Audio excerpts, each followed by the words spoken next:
Bonjour et bienvenue dans cette cinquième partie et dernière partie donc du crochet long pour faire le gilet Dancing Poppies ou le petit boléro, la version bébé.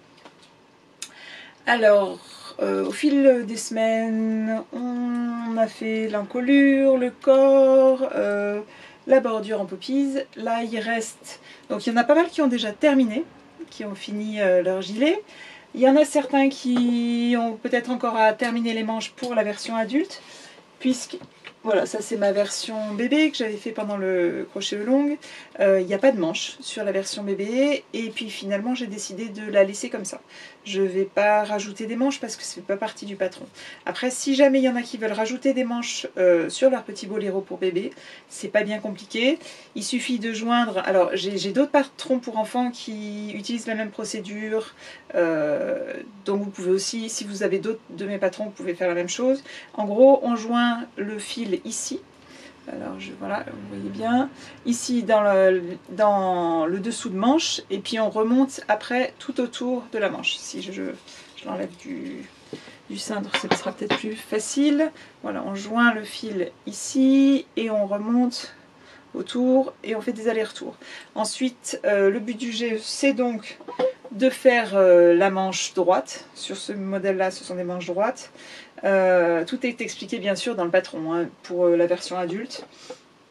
Si vous voulez en rajouter pour la version bébé, faites-les au minimum aussi longues que le corps, voire un peu plus longues pour des manches, on va dire, de pleine longueur. Parce que sinon, là vous voyez au niveau du... Je ne sais pas si vous voyez bien, au niveau de la version adulte, les manches sont à peu près aussi longues que le corps, mais ce sont des manches 3/4. Voilà. Voilà ce que je voulais vous dire par rapport aux manches. Donc tout est expliqué dans le patron bien sûr. Autre chose que j'avais prévu de vous montrer, et qui est donc la partie sur laquelle j'ai eu des gros soucis, c'était vous montrer le fonctionnement de Ravelry. Puisque vous savez que je vous encourage fortement à publier des photos de vos réalisations sur Ravelry. À la fois, enfin, disons que ça aide beaucoup de gens, ça aide tous ceux qui se posent des questions sur ces modèles-là, qui se disent tiens, alors c'est joli quand Sylvie le fait, mais est-ce que moi ça va bien m'aller dans une autre taille, avec une autre laine, etc. Ravelry, c'est une base de données et ça permet justement d'aller voir tous les gens qui ont mis des photos, quelle laine ils ont utilisé, quelle taille ils ont fait, ce que ça donne sur eux, sur des vrais gens. C'est pas que moi j'ai des photos aussi où je le porte, hein, on peut voir comment je le porte et ce que ça donne. Mais voilà, ça donne sur différentes personnes, des rendus différents, on va dire. Et donc, Ravelry, c'est en anglais. Je sais que pour les francophones, c'est pas toujours évident de se dépatouiller dedans. Donc, ce que je vais faire au final, comme mon montage ne marche pas parce que j'ai des gros problèmes de son et de logiciel, je vous fais une vidéo séparée qui vous montrera Ravelry, comment on s'inscrit, comment on crée des projets, comment on les lie au patron, tout ça. Je vais vous montrer en direct. Du coup, voilà, le but du jeu pour moi, c'est pour cette fin de cale.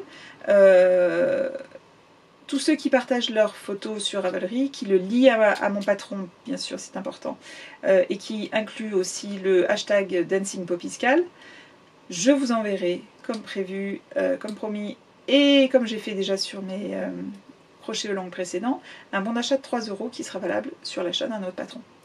Voilà, donc pour ça vous allez vous référer à mon autre vidéo. Par ailleurs, oui, dans cette vidéo, je vous montrerai aussi comment réordonner les photos, enfin des petits trucs qui sont sympas à connaître. Par ailleurs, bien sûr, pour cette fin de cale, n'oubliez pas de partager vos photos dans le groupe Facebook, sur Instagram ou autre réseau social que vous utilisez en utilisant le hashtag DancingPoppiesCal.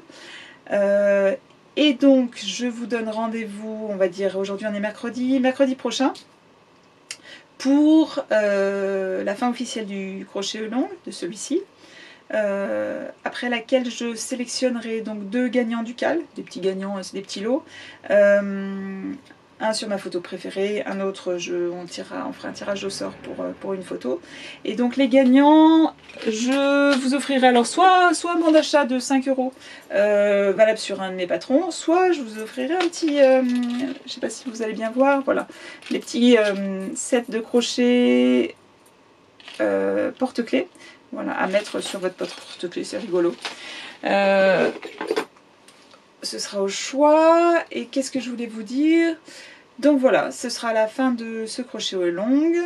Pour tous ceux qui ont à terminer, prenez votre temps de toute façon, même si vous dépassez la date du cal, c'est juste, on va dire, pour se donner un cadre. Mais tous ceux qui continuent à faire ce gilet, n'hésitez pas à partager des photos, on aime bien les voir. Et puis après, a priori, la prochaine date, pour ceux qui m'ont déjà demandé, ce sera fin juin, début juillet. On va faire l'étole solidaire. Je vous en dis plus très bientôt. D'ici là, on termine nos gilets, nos boléros. Petit boléro là, que j'avais en rose, en blanc, maintenant je l'ai en violet. Et bonne semaine, bon crochet et à bientôt!